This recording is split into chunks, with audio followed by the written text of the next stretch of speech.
as a kid, I used to be really into history.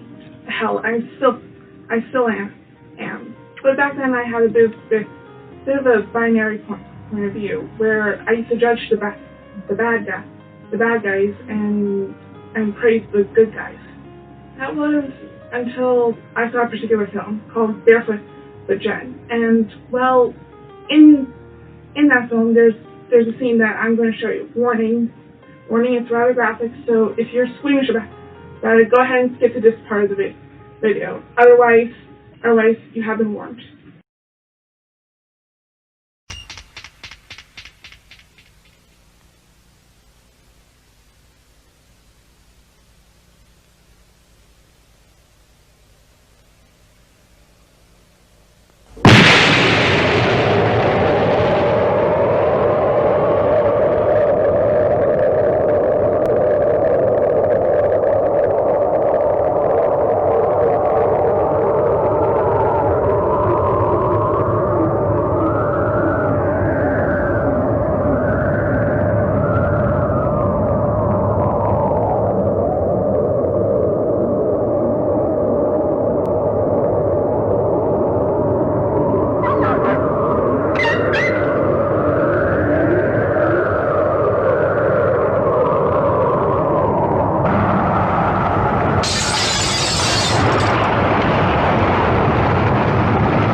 The reason I bring this up is because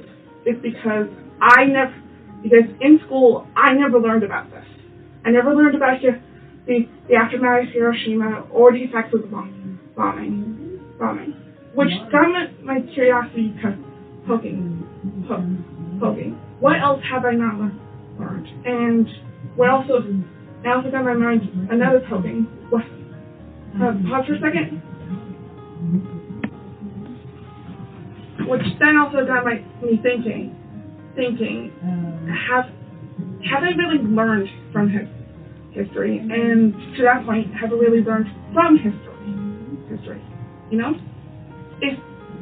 So I'm that research rabbit.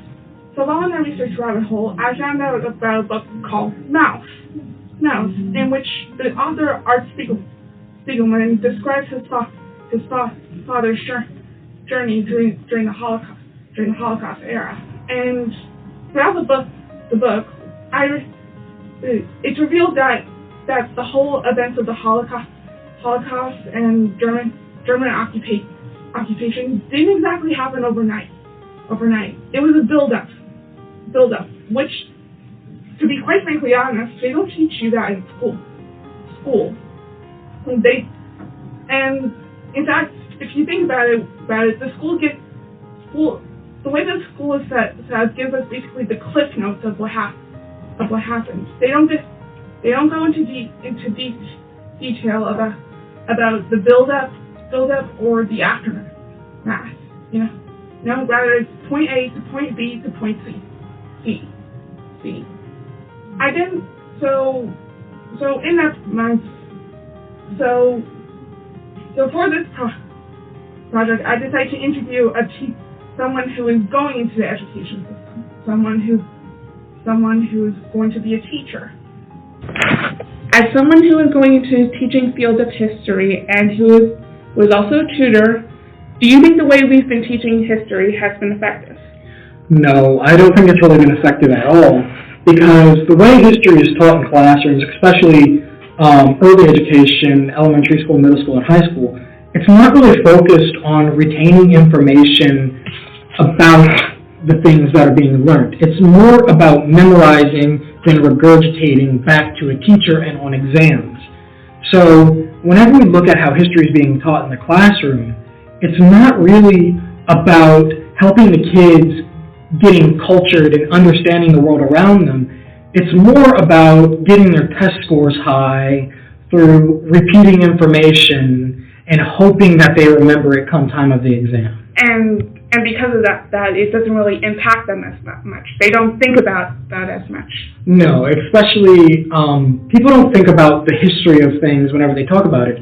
A lot more people tend to live in the present than live in the past, but a lot of people kind of disregard the past and say that it's not an important not an important part of daily life. But it really is, because a lot of people's politics are based off of things that have happened in the past and what they think will happen in the future. And the way we've been looking at it has been pretty much a hindsight point of view. We think that it can't happen again, when one could argue history has been repeating itself for like a long time. Yes. Whenever we look at history, we tend to look at it as we're progressing. Many people look at history in a progressive point of view where every bad event leads to a good event that will happen in the future, but that's not necessarily true. We see that in an American point of view because as our country has developed, we've steadily gotten more progressive, but that has the implication that it's not possible to slip back into bad behaviors that once existed. Agreed.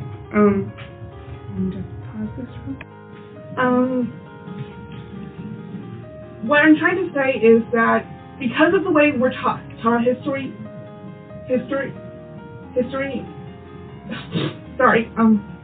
the way history has been taught has been ineffective, and because of that, we haven't learned from it. Take a look at these two pictures right here. Here, can you see the difference? I'll give you a hint. One is 1 minute. One picture is from a Japanese internment camp in the 1940s. The other picture is from the Mexican detention center in 2019. We have not learned. And because we haven't learned, history is now repeating itself. I don't want. So what I'm trying to say is, unless we change the way we learn history, unless we can find a way to make it more effective, and unless we can find a way to learn from the lessons, then more tragedies like this will happen again. I do not want to go to one day have to explain to my grandchildren or my grandchildren how I lived through a tragedy, or anyone else